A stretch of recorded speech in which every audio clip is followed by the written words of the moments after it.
Baiklah, perkenalkan nama saya Agustina Sivianti. Di sini saya dari kelompok 9. Nah, di sini kami akan membahas mengenai pengembangan pendekatan SET menjadi model pembelajaran. Nah, di sini saya sebagai pemateri pertama akan membahas pertama itu hakikat pendekatan SET, teknologi lingkungan dan masyarakat. Nah, di mana pendekatan sains teknologi lingkungan dan masyarakat yang disingkat dengan SET adalah pengindonesiaan dari Set Technology Society atau STS yang pertama kali dikembangkan di Amerika Serikat pada tahun 1980-an. Nah, selanjutnya dikembangkan di Inggris dan Australia.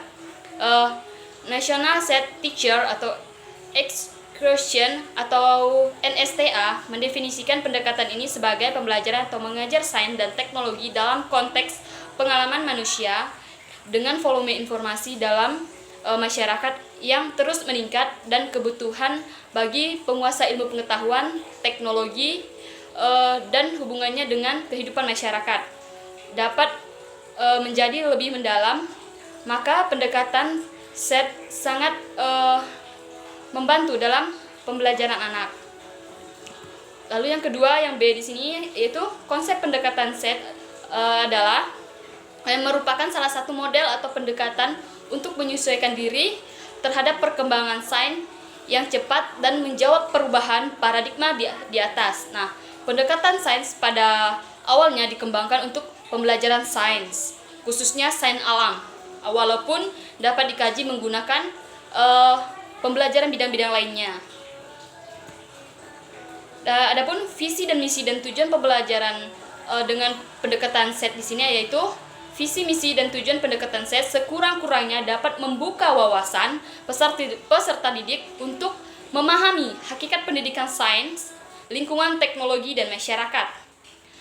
Itu secara utuh. Maksudnya ialah bahwa visi dan misi pendekatan SET ditunjukkan untuk membantu peserta didik mengetahui sains, bagaimana perkembangan sains dapat mempengaruhi lingkungan, teknologi, masyarakat secara timbal balik.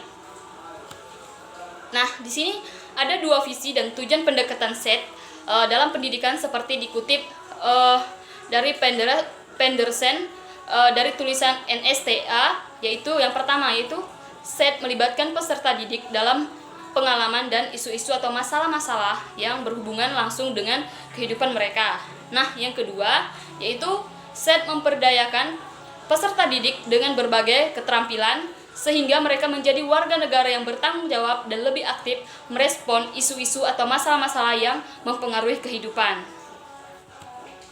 Nah, di sini yaitu tujuan utama dari pendidikan dengan pendekatan SET adalah mempersiapkan peserta didik menjadi warga negara dan warga masyarakat yang memiliki suatu kemampuan dan kecerdasan untuk yang pertama, menyelidiki, menganalisis, memahami, menerapkan konsep-konsep atau prinsip-prinsip dan proses sains dan teknologi pada situasi nyata. Yang kedua, yaitu melakukan perubahan. Dan yang ketiga itu membuat keputusan-keputusan yang tepat dan mendasar tentang isu atau masalah-masalah yang sedang dihadapi dan yang memiliki komponen sains dan teknologi. Nah, yang keempat yaitu merencanakan kegiatan-kegiatan baik secara individu maupun kelompok dalam rangka mengambil tindakan dan memecahkan masalah atau isu-isu yang sedang dihadapi. Nah, yang kelima yaitu bertanggung jawab terhadap pengambilan keputusan dan tindakan. Yang keenam, mempersiapkan peserta didik untuk menggunakan sains bagi pengembangan kehidupan dan mengikuti perkembangan dunia teknologi. Yang ketujuh yaitu mengajar peserta didik untuk mengambil tanggung jawab dengan isu-isu lingkungan, teknologi, dan masyarakat. Nah, yang kedelapan atau yang terakhir di sini adalah mengidentifikasi pengetahuan fundamental sehingga peserta didik secara tuntas memperoleh pendalaman dengan isu-isu SET. Nah, yang C di sini yaitu konsep-konsep pendidikan SET, lingkungan, teknologi, dan masyarakat. Adapun konsepnya di sini adalah inovasi pendidikan selalu dilakukan oleh ahli pendidikan agar pendidikan siswa lebih bermakna. Ini tentunya selalu disesuaikan dengan perkembangan ilmu pengetahuan, teknologi, dan tentunya masyarakat. Pendekatan pembelajaran yang inovatif yang dikembangkan oleh ahli pendidikan sekarang salah satunya adalah pengintegrasian pendidikan berwawasan lingkungan. Misalnya pendidikan bervisi STS atau SKAN teknologi sosial, ya. Berarti pendidikan bervisi teknologi dan masyarakat.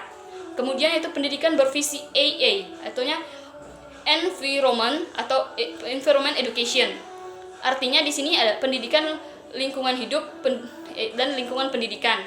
Yang kemudian itu STL atau Scan and Technology Library, berarti pendidikan berwawasan sains dan merujuk kepada teknologi. Dari pengintegrasian visi-visi tersebut dalam pendidikan, untuk itulah perlu dikembangkan pendidikan bervisi SET sebagai salah satu kesatuan dalam lingkungan sains, lingkungan teknologi dan masyarakat yang tidak bisa dipisahkan. Nah, adapun tujuan pendidikan sains, lingkungan teknologi dan masyarakat di sini adalah untuk membantu peserta didik mengetahui sains, perkembangan sains, teknologi yang digunakannya, dan bagaimana perkembangan sains serta teknologi mempengaruhi lingkungan serta masyarakat. Nah, pendidikan SET berupaya memberikan pemahaman tentang peranan lingkungan terhadap arah perkembangan sains, teknologi, dan keadaan lingkungan, termasuk juga peranan teknologi dan penyesuaiannya dengan sains, memanfaatkan terhadap masyarakat dan dampak-dampak yang ditimbulkan terhadap lingkungan. Baik, sekian presentasi dari saya. Selanjutnya akan dilanjutkan oleh pemateri kedua. Perkenalkan, nama saya Sukma dari kelompok 9 sebagai pemateri kedua. Di sini saya akan menjelaskan yaitu tentang tahap-tahap pendekatan SET. Secara operasional, National Session Teacher Association menyusun tahapan pembelajaran sains dalam pendekatan sebagai berikut. Yang pertama yaitu tahap invitasi. Pada tahap ini guru memberikan isu atau masalah aktual yang sedang berkembang di masyarakat sekitar yang dapat dipahami peserta didik dan dapat merangsang siswa untuk mengatasinya.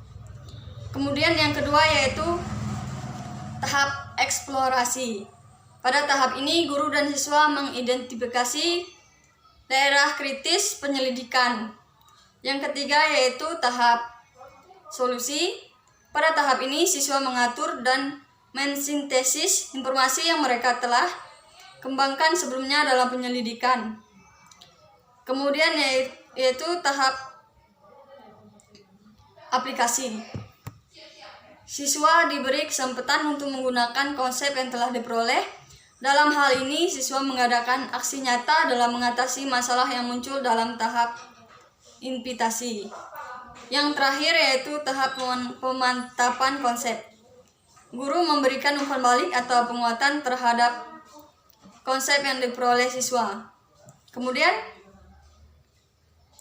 yang selanjutnya saya akan membahas yaitu tentang konsep model pembelajaran PAIKEM.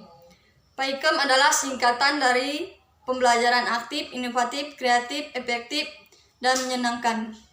Aktif dimaksudkan bahwa dalam proses pembelajaran guru harus menciptakan suasana sedemikian rupa sehingga siswa aktif bertanya. Kemudian kreatif juga dimaksudkan agar guru menciptakan kegiatan belajar yang seragam sehingga memenuhi berbagai tingkat kemampuan siswa. Menyenangkan adalah suasana belajar mengajar yang menyenangkan sehingga siswa memuaskan perhatiannya secara penuh pada belajar sehingga waktu curah perhatian terbukti meningkatkan hasil belajar. Kemudian,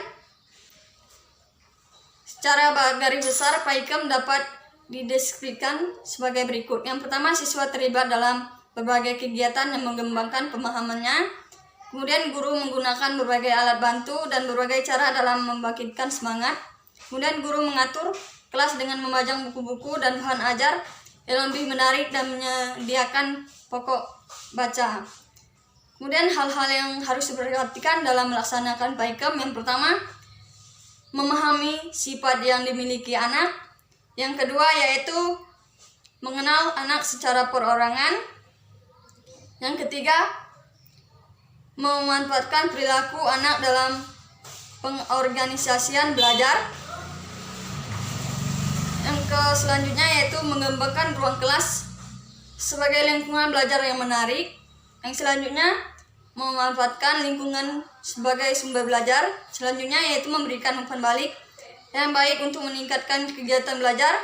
Selanjutnya, membedakan antara aktif fisik dan aktif mental. Selanjutnya yaitu pengelolaan kelas Paikem. Baiklah, sekian pemateri dari saya. Terima kasih.